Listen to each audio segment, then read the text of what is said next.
সকলকে স্বাগত জানাই গল্পের সন্ধানের ৫৪ নম্বর পর্বের দ্বিতীয় এবং শেষ পর্ব ডার্ক সাসপেন্সে। কলমে রয়েছে সর্বদীপ দত্ত, কণ্ঠে আমি চান্দ্রিকা। শুরু হচ্ছে আমাদের আজকের গল্পের শেষ পর্ব।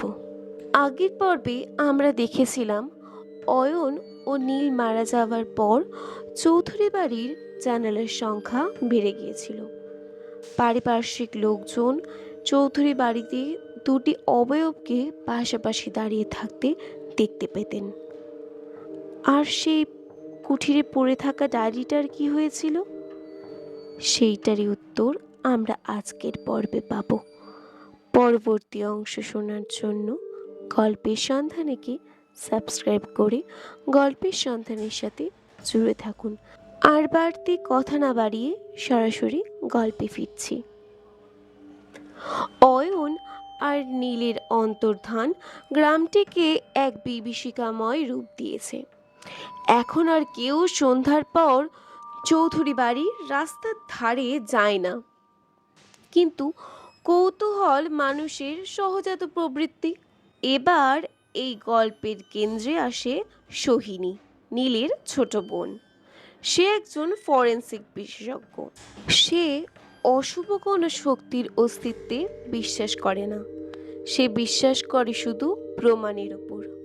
তার কাছে অয়ন আর নীলের মৃত্যু একটা ধোঁয়াশাচ্ছন্ন হত্যাকাণ্ড, কোনো অপ্রাকৃতিক ঘটনা নয়।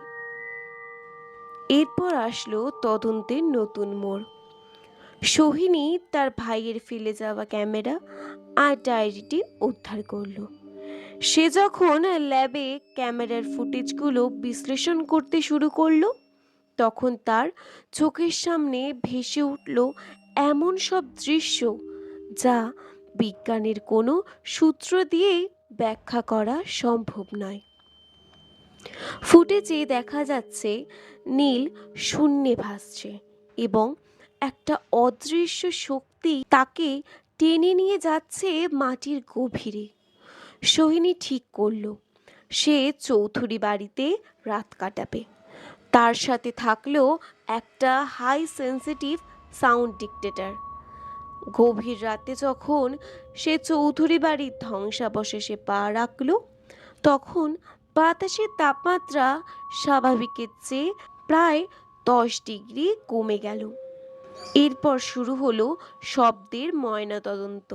সোহিনী তার ডিটেক্টরে অস্পষ্ট কিছু শব্দের তরঙ্গ শুনতে পেল, দেখতেও পেল। সে হেডফোন কানে দিতেই চমকে উঠল। ওটা অয়ন আর নীলের মিলিত কণ্ঠস্বর নয়, ওটা যেন শত শত মানুষের সম্মিলিত আর্তনাদ। তারা ফিসফিস করে বলছে, অশুভ চক্র পূর্ণ হতে চলেছে, একজন রক্ত চাই, একজনের রক্ত চাই, যে এই চিনটি ভাঙবে। সোহিনী অনুভব করল তার পেছনের বাতাস ভারী হয়ে আসছে। সে ঘুরে দাঁড়াতেই দেখল অয়ন আর নীল দাঁড়িয়ে রয়েছে, কিন্তু তারা এখন আর অস্পষ্ট ছায়া নয়, তারা যেন রক্ত মাংসের মানুষের মতো জীবন্ত। অয়ন এগিয়ে এলো, তার কণ্ঠস্বর যান্ত্রিক এবং শীতল।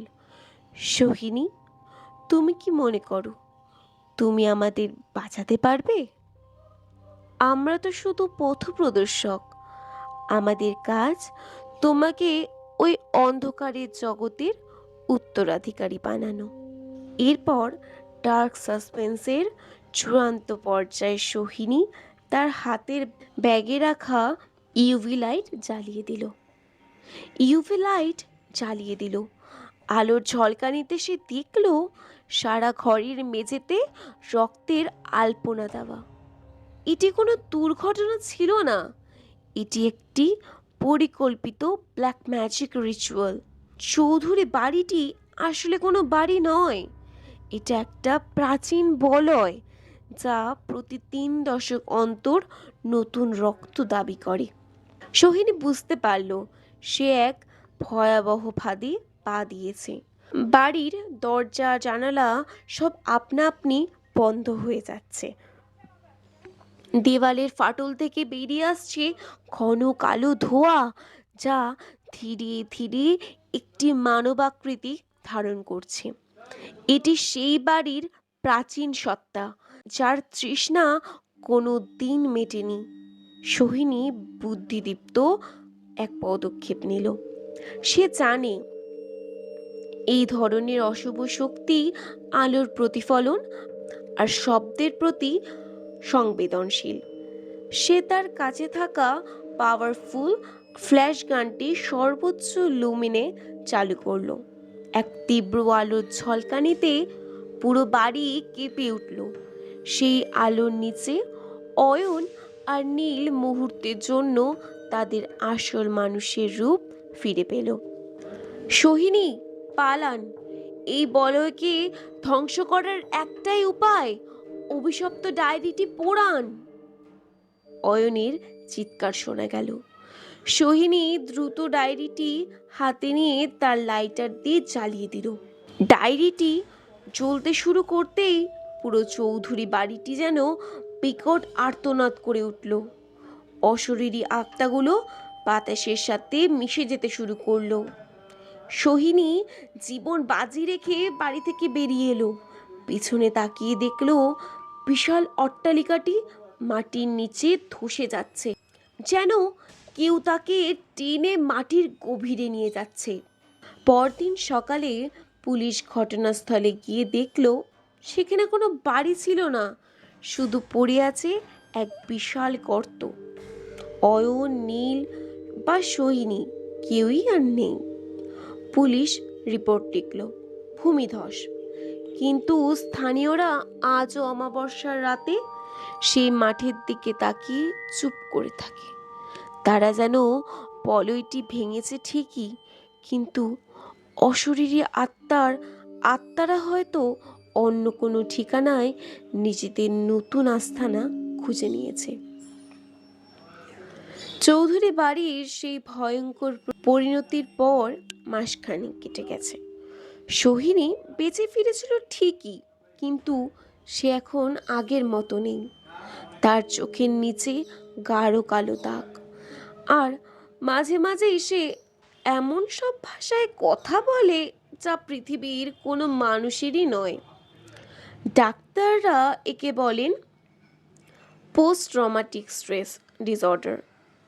কিন্তু সোহিনী জানে সে আসলে একা নয়।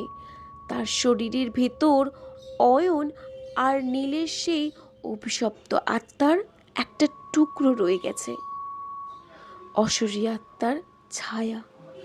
সোহিনী তার নিজের ফ্ল্যাটে একা থাকে, কিন্তু ঘরের প্রতিটি কোণ তাকে মনে করিয়ে দেয় যে সে চৌধুরী বাড়ি থেকে শুধু প্রাণ নিয়ে ফেরেনি, সে সাথে করে নিয়ে এসেছে একটা অশুভ সত্তা।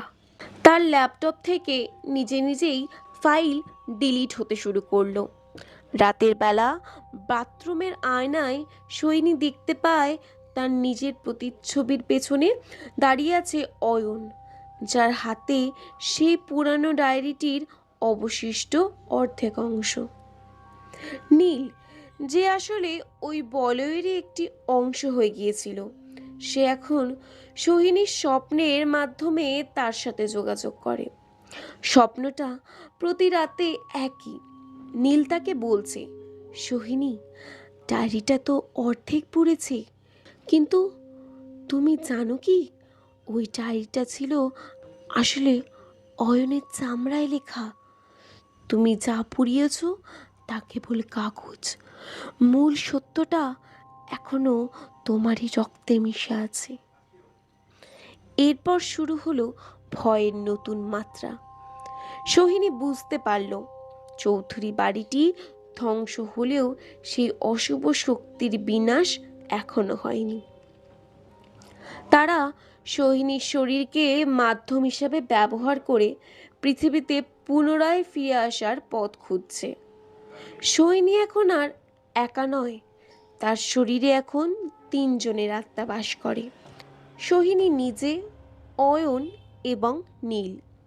দিনের বেলা সে যখন অফিসে যায়, সে অনুভব করে তার হাত তার নিজের নিয়ন্ত্রণে নেই।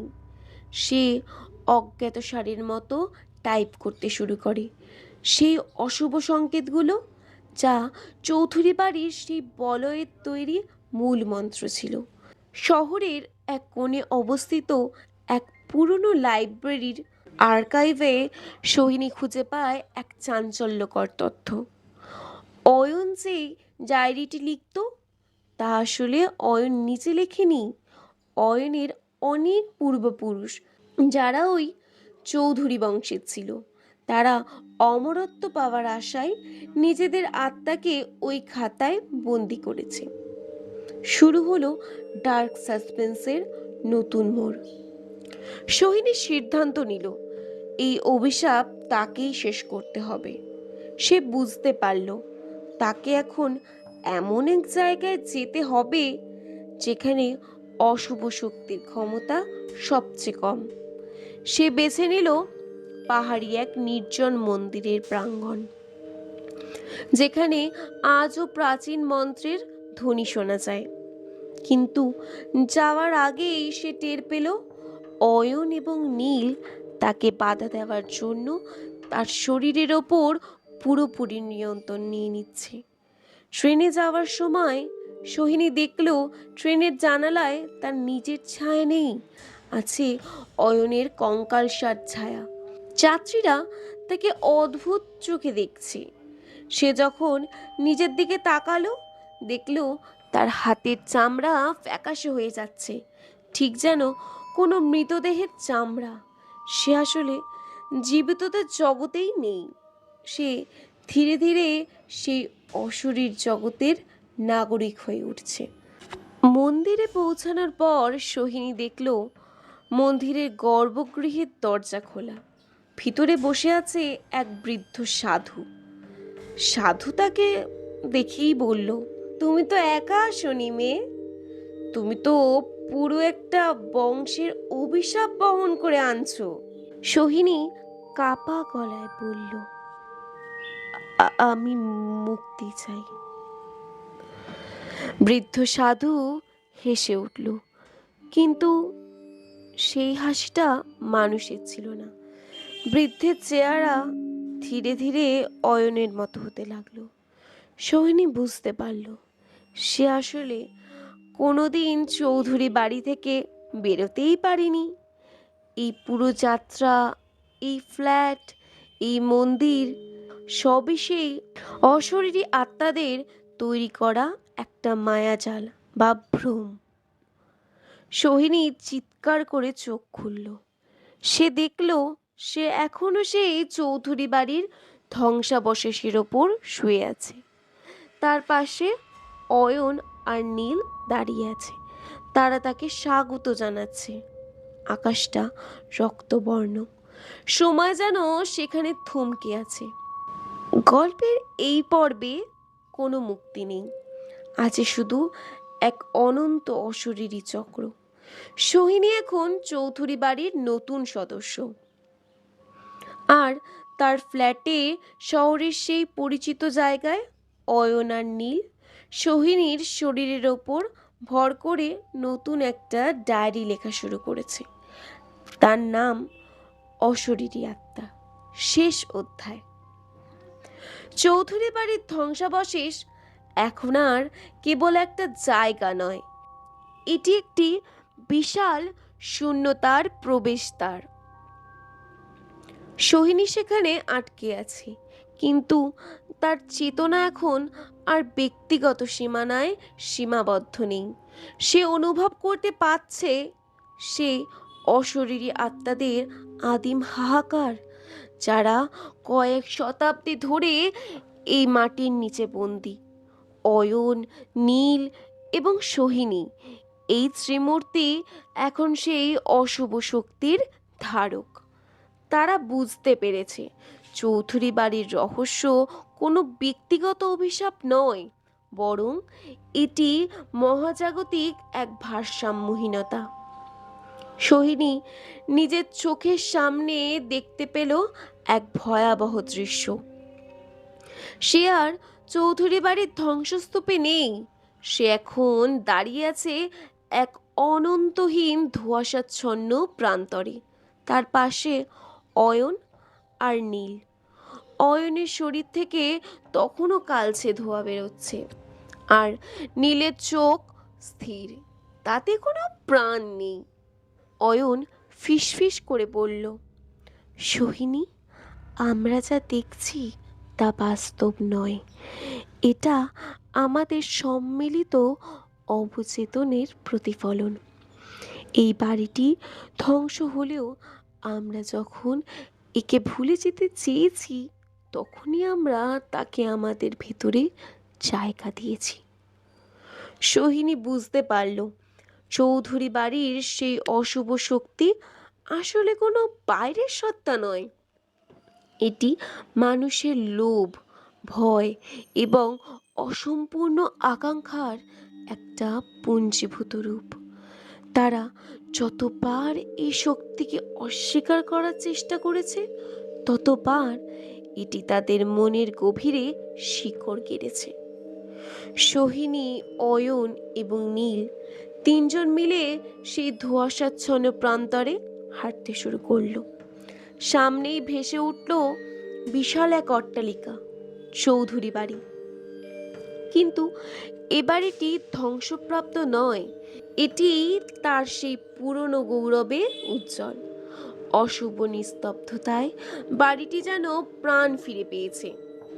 তারা দেখল, বাড়ির প্রতিটি জানালার ওপর দাঁড়িয়ে আছে অগণিত ছায়া। এইগুলো সেই সব মানুষদের ছায়া যারা অতীতে এই বাড়িতে পা রেখেছিল এবং হারিয়েও গিয়েছিল। সোহিনী চিনতে পারল তার অফিসের সহকর্মীদের, গ্রামের পরিচিত মুখগুলোকে। তারা সবাই এখন কেবল এক একটা অশরীরী আত্মা। সৈনিক চিৎকার করে বলল, এই চক্র থামাতে হবে। কেন আমাদের নিয়ে খেলছো? শূন্য থেকে প্রতিধ্বনি ভেসে এলো, এক গম্ভীর ভারী কণ্ঠস্বর, যা অয়নের গলার সাথে মিলে যাচ্ছে, অথচ তার চেয়েও অনেক বেশি প্রাচীন। আমরা তোমাদের খেলছি না, সৈনী। তোমরা নিজেরাই নিজেদের কারাগার তৈরি করেছো। তোমরা যখনই মৃত্যু বা অন্ধকারকে ভয় পাও, তখনই আমাদের শক্তি বৃদ্ধি পায়। আমরা তোমাদের ভয় থেকে জন্ম নিই। সোহিনী তার হাতের মুঠোয় শক্ত করে ধরল একটা কাল্পনিক আলোকবিন্দু। সে বুঝে গেল, এই অন্ধকারকে ধ্বংস করার অস্ত্র বাইরে কোথাও নেই, তা লুকিয়ে আছে নিজের সত্তার ভেতর। সে তার সমস্ত আবেগ, ভয়, ঘৃণা, ভালোবাসা একত্রিত করল। অয়ন এবং নীল তাকে বাধা দেওয়ার চেষ্টা করল। তাদের অশরীরী হাতগুলো সৈনির গলার ওপর চেপে বসল। অয়ন বলল, যদি আমরা মুক্ত হই, তবে আমাদের সাথে তোমাকেও বিলীন হতে হবে। তুমি কি প্রস্তুত? সোহিনী হাসল, এক করুণ শান্ত হাসি।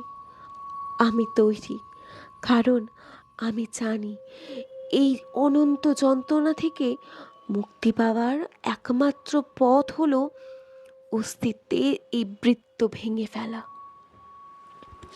সে তার ভেতরের সমস্ত ইচ্ছা শক্তি দিয়ে সেই আলোকবিন্দুটিকে ছুড়ে দিল চৌধুরী বাড়ির মূল ভিত্তিমূলে। বিশাল এক বিস্ফোরণে কেঁপে উঠল পুরো জগৎ। আকাশ চিরে বেরিয়ে এলো তীব্র সাদা আলো, যা অন্ধকারের কালো ধোঁয়াকে গ্রাস করতে লাগলো। সে এক অভাবনীয় দৃশ্য। আকাশ ভেঙে পড়ল, পৃথিবী যেন নিংড়ে বের করে দিচ্ছে শত বছরের জমে থাকা অন্ধকারকে। অশরীরী আত্মাগুলো আর্তনাদ করতে করতে আলো স্রোতে মিশে যেতে লাগলো। অয়ন, নীল, সোহিনী তিনজনেই অনুভব করলো তাদের শরীর হালকা হয়ে আসছে। সব যন্ত্রণা ধুয়ে মুছে সাফ হয়ে যাচ্ছে। চৌধুরী বাড়ির সেই অভিশপ্ত অট্টালিকা, যা শত বছর ধরে মানুষের আতঙ্ক আর রক্তের তৃষ্ণায় বেঁচেছিল, তা এক নিমিষে ধুলোয় মিশে গেল। কোনো ধ্বংসাবশেষ রইল না সেখানে, শুধু পড়ে রইল এক বিশাল শান্ত মাঠ। সবাই যখন জেগে উঠল, তখন তারা দেখল সূর্য উঠেছে। গ্রামের সেই নির্জন প্রান্তরে দাঁড়িয়ে আছে সোহিনী, কিন্তু একা। অয়ন নেই, নীলও নেই, তাদের কোনো চিহ্নও নেই। সৈনী তার পকেটে হাত দিল। সেখানে কোনো ডায়েরি নেই, কোনো অশুভ সংকেত নেই। গ্রামের মানুষ জানতো না ঠিক কি হয়েছিল। তারা শুধু জানতো সেই রাতে চৌধুরী বাড়ির অভিশপ্ত মাঠ থেকে এক অদ্ভুত অথচ শান্ত অনুভূতি চারিদিকে ছড়িয়ে পড়েছিল। সোহিনী শহরে চলে এলো, কিন্তু সে জানে অশরীরী আত্মা এখনো আছে, কিন্তু তারা এখন আর কোনো বাড়ির ছায়ায় বন্দি নয়। তারা বাতাসের প্রতিটি অণুতে মিশে আছে, স্মৃতির পাতায় বেঁচে আছে, আর মানুষের মনে যেটুকু ভয় অবশিষ্ট আছে, সেই ভয়ের প্রতিটি কোণে লুকিয়ে আছে। চৌধুরী বাড়ির গল্প শেষ হলো, কিন্তু অশরীরী আত্মার মহাকাব্য চিরন্তন। যখনই কোনো নির্জন জায়গায় রাতের নিস্তব্ধতায় আপনি পায়ের শব্দ গুনবেন বা শুনতে পাবেন, মনে রাখবেন সেটা কেবল বাতাস নয়, সেটা হয়তো কোনো এক অশরীরী আত্মা, যে আপনারই অগোচরে আপনার গল্প শুনতে চায়। আজ তবে এখানেই শেষ হলো সর্বদীপ দত্তর লেখা অশরীরী আত্মার দ্বিতীয় এবং শেষ পর্ব। আমাদের গল্পটি যদি ভালো লেগে থাকে, আমাদের চ্যানেল গল্পের সন্ধানেকে সাবস্ক্রাইব করতে ভুলবেন না। গল্পটা কেমন লাগলো সেটি লাইক, কমেন্ট ও শেয়ারের মাধ্যমে আমাদেরকে জানাবেন। দেখা হচ্ছে পরবর্তী নতুন কোনো গল্প নিয়ে। নমস্কার।